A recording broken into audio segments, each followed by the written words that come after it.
अब हमारे पास क्वेश्चन 31 है। Which communities demanded constitution during 1905 revolution, who supported them. कौन सी कम्युनिटी ने कॉन्स्टिट्यूशन की डिमांड की थी 1905 के रिवॉल्यूशन में, और किसने उन्हें सपोर्ट किया था? तो आंसर है liberals, social Democrats and socialist revolutionaries with peasants and workers demanded constitution. मतलब जो लिबरल्स थे, सोशल डेमोक्रेट्स थे, सोशल रिवोल्यूशनरी थी, पीजेंट्स के साथ और वर्कर्स के साथ उन्होंने डिमांड की थी कॉन्स्टिट्यूशन की, और जो नेशनलिस्ट और जदिस्ट थे उन्होंने सपोर्ट किया था उन्हें। अब क्वेश्चन 32 है, हुज वर जदित्स। जदित्स कौन थे? तो आंसर है the Jadids were the Muslim reformers. मतलब कि जो जदित्स थे वो मुस्लिम समाज के सुधारक थे within the Russian empire के अंदर। दे वांटेड, वे चाहते थे, मॉडर्नाइज्ड मतलब कि एकदम मॉडर्न होनी चाहिए इस्लाम, टू लीड देयर सोसाइटीज, अपनी सोसाइटीज को चलाने के लिए। क्वेश्चन 33 है, what was the bloody Sunday. Bloody Sunday क्या था? मतलब कि खूनी रविवार क्या था? तो आंसर है जिसको खूनी नाम दिया गया था, ठीक है। Bloody Sunday was an incident. Bloody Sunday एक घटना थी व्हेन ए वर्कर्स प्रोसेशन, जहाँ पर एक वर्कर्स का जुट लेड बाय फादर गैपन, जिसका नेतृत्व कर रहे थे Father Gapon, was attacked by the police. वो पुलिस ने उन पर हमला किया, जिन पर पुलिस ने हमला किया। And the Cossacks at Winter Palace के कोसेक्स पर किलिंग ओवर 100 वर्कर्स, यहाँ पर 100 वर्कर्स को मार दिया। मतलब कि उस दिन वर्कर्स की जो जुट था वो धरने पर बैठा हुआ था, तो पुलिस ने उन पर हमला किया और 100 वर्कर्स को मार दिया, तो उसे ही ब्लडी संडे कहा है। क्वेश्चन 34 है, what do you mean by union of unions. मतलब कि यूनियन ऑफ यूनियंस, संघों का संघ, इसका मतलब होता है संघों का संघ। आप संघों के संघ से क्या जानते हैं, क्या मानते हैं, है ना? तो आंसर है ड्यूरिंग द 1905 रिवॉल्यूशन। मतलब कि 1905 के रिवॉल्यूशन पर lawyers, doctors, engineers and the other middle class workers established A union of unions. मतलब कि लॉयर्स ने, डॉक्टर्स ने, इंजीनियर्स ने and other middle class workers ने यूनियन ऑफ यूनियंस अपना एक संघ बनाया बड़ा। एंड डिमांडेड एक कॉन्स्टिट्यूशन असेंबली, मतलब कि एक कॉन्स्टिट्यूएंट असेंबली की मांग की, है ना। क्वेश्चन 35 है, why did the tsar dismiss the first Duma within 75 days of its election. मतलब कि जार ने फर्स्ट ड्यूमा को 75 दिनों में डिसमिस क्यों कर दिया था उसके इलेक्शंस के बाद? तो आंसर है the tsar dismissed the first Duma. मतलब कि जार ने फर्स्ट ड्यूमा को डिसमिस कर दिया था with in 75 days of its election, 75 days के बाद, उसके इलेक्शन के बाद। Because the jar did not want, मतलब कि वो जार नहीं चाहता था कि any reduction in his powers, उसके जो पावर हैं उन पर कोई भी कमी नहीं चाहता था कि उसकी पावर कम न हो। And any one two question his authority, और जो उसकी अथॉरिटी है उस पर कोई भी क्वेश्चन ना करे, है ना, कोई उसके विरुद्ध ना करे।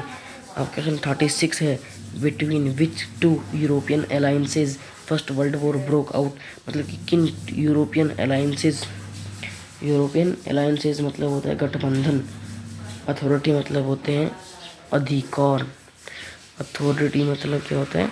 अधिकार, सॉरी, अथॉरिटी मतलब क्या होता है? अथॉरिटी मतलब होते हैं अधिकार, ठीक है।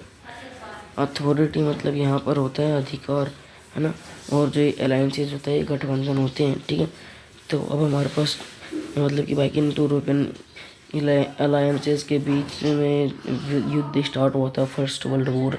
तो आंसर है the two European alliances were Germany, मतलब कि Germany, Austria and Turkey and France, Britain and Russia.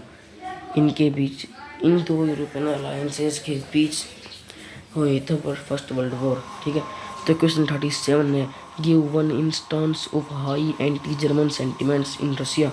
Sentiments, anti German sentiments का मतलब होता है जर्मन विरोधी भावनाएं, जर्मन विरोधी भावनाएं। ठीक है, तो जर्मन कुछ सबूत हमें कि भाई कुछ बड़े सबूत दीजिए कि जो जर्मन विरोधी भावनाएं जो रशिया में हुई थी उनके खिलाफ। तो इसका आंसर है renaming the renaming of Saint Petersburg a German name as Petrograd showed the high anti German sentiments. मतलब कि जो सेंट पीटर्सबर्ग था, बुर्ग, उसका नाम बदलकर, क्योंकि ये एक जर्मन नेम था तो उसके नाम को बदलकर उसे पेट्रोगार्ड बना दिया, जिससे ये हमें पता चलता है कि ये एंटी जर्मन सेंटिमेंट्स हैं, जर्मन विरोधी भावनाएं हैं। क्वेश्चन 38 है, what made autocracy unpopular in Russia. Autocracy unpopular मतलब होता है निरंकुशता अलोकप्रिय, निरंकुशता अलोकप्रिय। किसने की थी, क्यों की थी? तो इसमें आंसर है the German origin of the Tsarina Alexandra. मतलब कि जर्मन ओरिजिन से बिलोंग करने वाली जारिना एलेक्जेंड्रा, रानी Alexandra and advisers like the monk Rasputin, और उसका एडवाइजर, उसका सलाहकार monk Rasputin made the autocracy unpopular, बना दिया निरंकुशता को अलोकप्रिय इन रशिया, रशिया में। अब क्वेश्चन 39 है, what were the divisions in the layout of the Petrograd city. Layout का मतलब होता है विन्यास, विन्यास। ठीक है, मतलब कि कौन से पेट्रोगार्ड सिटी में कौन से डिवीजन ने विन्यास क्यों किया था। तो यहाँ पर आंसर है workers quarters and factories were located on the right bank of river Neva. मतलब कि वर्कर्स के जो क्वार्टर थे और फैक्ट्रियाँ थी वो स्थित थी right bank of river Neva, Neva की राइट बैंक पर स्थित थी। Whereas on the left bank, और दूसरे लेफ्ट बैंक में, है ना, लेफ्ट किनारे पर फैशनेबल एरिया था, है ना, the winter palace and the official buildings. ये फैशनेबल एरिया था, विंटर पैलेस था, वहाँ पर ऑफिशियल बिल्डिंग्स थी, वर लोकेटेड थी। ठीक है, तो अब यहाँ पर आगे हमारे पास ये लो। ठीक है, अब हमारे पास क्वेश्चन 40 है, what was the new idea which begin to be discussed in many parts of the world including Europe and Asia. मतलब कि वो कौन से आइडियाज़ थे जिन्होंने बिगन टू डिस्कस्ड, जिनको डिस्कस किया गया मैनी पार्ट्स ऑफ वर्ल्ड, पूरे वर्ल्ड के भागों में, including Europe and Asia, Europe और एशिया को इंक्लूड करते हुए। तो आंसर है the new idea was individual rights. New idea था individual rights which controlled social power, जो सोशल पावर को कंट्रोल करने वाले थे उनके बारे में डिस्कस हुआ था पूरे वर्ल्ड में, पूरे वर्ल्ड के पार्ट्स में। ठीक है, शॉर्ट आंसर टाइप क्वेश्चन हमारे स्टार्ट है। क्वेश्चन फर्स्ट हमारे पास है, what were the main objectives of the Russian revolutionaries. मतलब कि रशियन रिवॉल्यूशनरी जो थे उनका मेन मुद्दा क्या था। तो उसके आंसर थे main objectives of the Russian revolutionaries, उनके मुद्दे ये थे, इस प्रकार थे। फर्स्ट था पीस, मतलब कि शांति, है ना। तो people of Russia had realised that, मतलब कि जो रशिया के लोग थे उन्होंने महसूस किया कि दैट इम्पीरियलाइज्ड, मतलब कि साम्राज्यवादी, इसका मतलब होता है साम्राज्यवादी वार्स, मतलब कि साम्राज्यवादी जो वार्स थे, जो लड़ाइयाँ थी ऑफ द जार की वर सुसाइडल, वो हमारे लिए सुसाइडल थी, फॉर रशिया, रशिया के लिए घातक थी। एंड हैंस इसीलिए दे डिमांडेड पीस, उन्होंने शांति की मांग की। Soon Russia withdrew from the war, बाद में रशिया विथड्रू हो गया वार से, मतलब कि वापस ले लिया वार को, है ना। सेकंड था control of industry by the workers, industry पर कंट्रोल किया वर्कर्स से। Third equal